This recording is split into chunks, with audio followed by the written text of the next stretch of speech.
Imagine you ordered some office supplies, but a few items arrived damaged.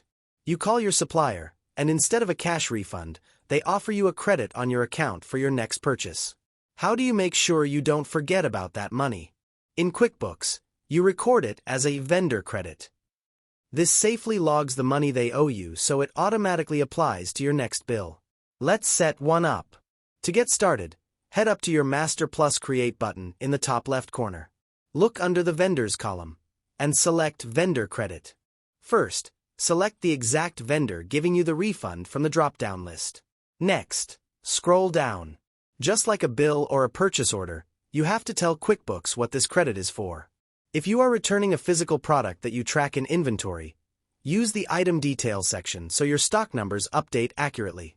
If it is just a general refund, like a discount on a late delivery, use Category Details and select the expense account you originally used.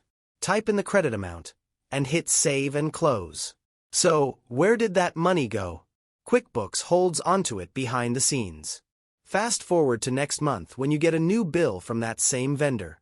When you go to Plus Create and select Pay Bills, you'll see their new open invoice. But look closely at the Credits Applied column.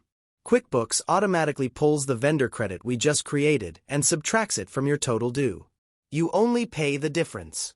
A quick side note, if your credit doesn't apply automatically on that Pay Bill screen, it means your automation is turned off. Just go up to your gear icon, hit Account and Settings, navigate to the Advanced tab, and look under Automation. Make sure the toggle for Automatically Apply Bill Payments is turned on. That ensures you never accidentally overpay a vendor when you have a credit sitting there. If this guide helped you keep track of your vendor refunds, drop a like, subscribe, and consider hitting that join button to support the channel. Thanks for watching, and I'll catch you in the next one.